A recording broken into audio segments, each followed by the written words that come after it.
Do you want to ramp into high heaven, but find elves way too mainstream? Looking for a new tribe to crowd your door of destinies? Then look no further than druids. A seldom utilized tribe of powerful creatures. We're looking to ramp early and hard to get more ramp, which will then help us ramp into more creatures to go bigger and wider than all of our opponents. You thought elves got out of hand fast? You ain't seen nothing yet. Welcome back to Affinity for Commander, where today we are covering the highly requested Seton deck from episode 6 of our gameplay videos. The link to this and the full deck list will be found in the description below. Now, on to some druid shenanigans. The one leading our charge is Seton, Krosan Protector. He is a 2/2 with tap an untapped druid you control. Add 1 green to your mana pool.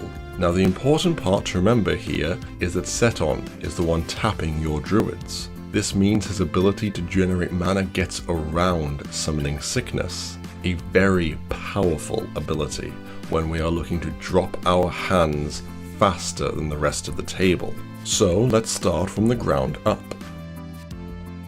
We have the usual ramp: Elvish Mystic, Arbor Elf, Llanowar Elves, and even Boreal Druid.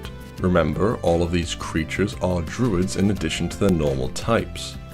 And it's this instant get around of Summoning Sickness that allows you to play Elvish Mystic into your Arbor Elf, into your Boreal Druid, all in the same turn. Now I know that's a little bit specific, but you get the idea.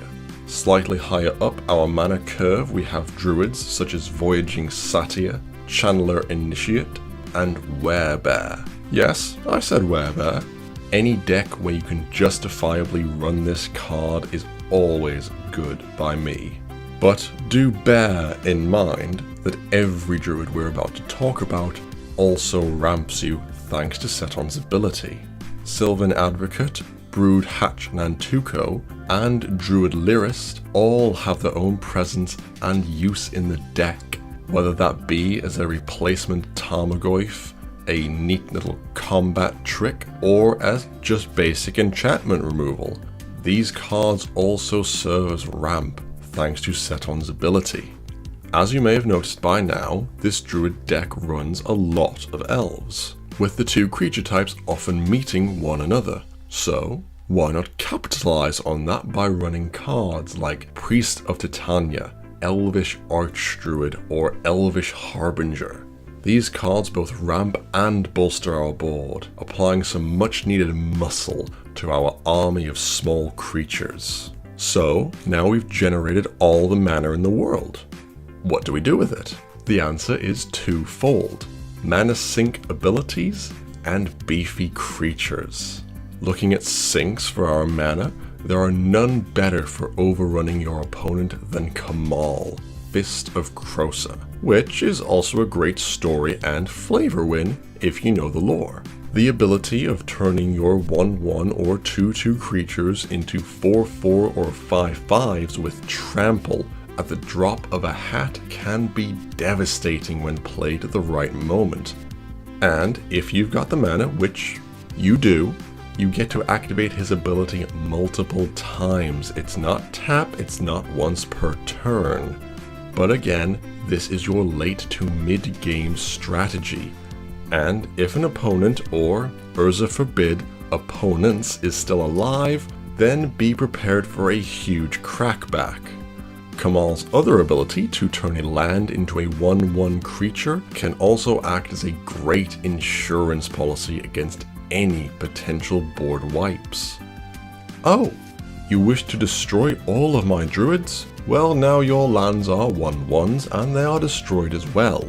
Damnation stops looking quite so good when it means you sacrifice all of your lands to cast it. Other sinks where we are literally looking to pour our mana into include Wolfbriar Elemental and Queen and Genesis Wave. The ability of both Wolfbriar and Ant Queen to swarm the board, no pun intended, at a moment's notice will definitely give the table cause for concern.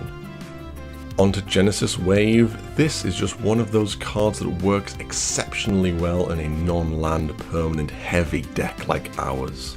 We're running 42 creatures, 5 enchantments and 4 artifacts. That is over half the deck. Genesis Wave hitting a good chunk of our deck is always likely, and you would be hard pressed to find something better to dump all of that green mana into. Our top end creatures are mainly there to help us draw into more druids, to get more mana, to play more druids. For this we have cards like Soul of the Harvest, Regal Force and Primordial Sage.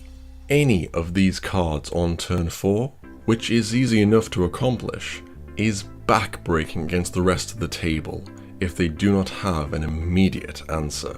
But of course at the top we also need some means of winning the game. Cards like Decimator of the Provinces and Pathbreaker Ibex accomplish this nicely.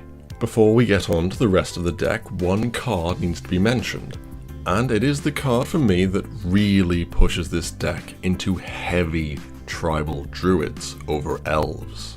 Gilt-Leaf Archdruid is a 5 mana, 2 green and 3 generic for a 3/3 elf druid, with whenever you cast a druid spell, you may draw a card, and tap 7 untapped druids you control. Gain control of all lands target player controls. This card is insane in this deck. Not only is it a huge draw engine with druids only needing to be cast, resolving doesn't even come into it. Every creature in your deck now replaces itself in your hand. But that second ability is straight game winning. Gaining control of an opponent's land, I am fairly confident that should end the game right there. You know, provided they don't already control a 70/70 Hydra with trample on the battlefield or anything like that.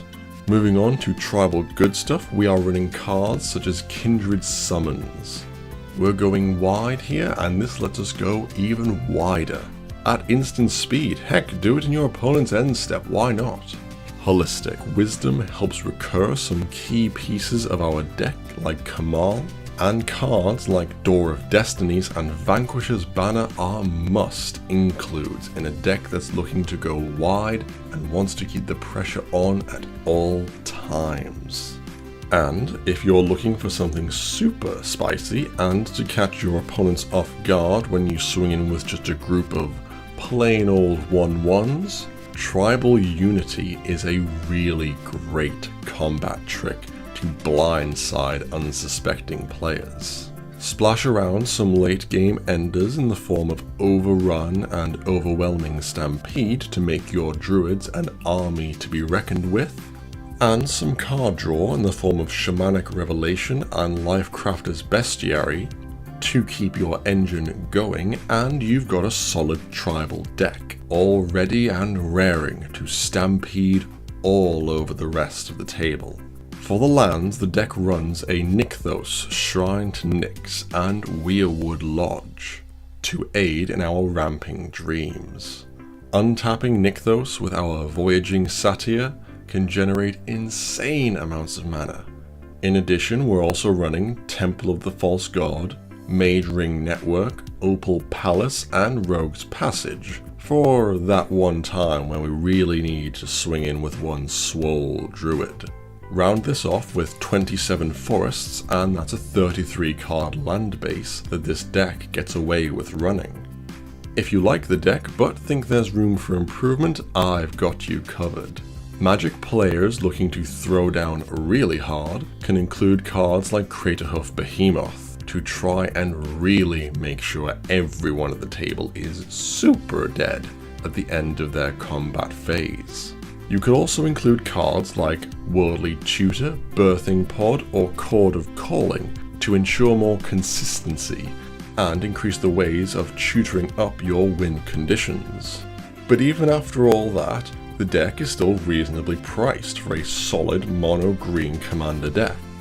The deck isn't trying to do anything fancy, well, maybe Gilt-Leaf is, but beyond that, the deck has a really good core ramp ability built right into it.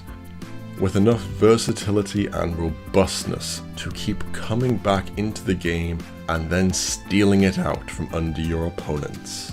You can feel free to use this as a basic guide to build your own Seton deck, and let us know in the comments if there are any super spicy druids we've missed, or what ways you found to really show off this powerful early game ramp effect. The full deck list is in the description, and don't forget to like and subscribe if you want to see more of this type of content. It really helps us out a lot and lets us know what you guys want us to make more videos about. And as always, thank you for watching, and we will see you next time.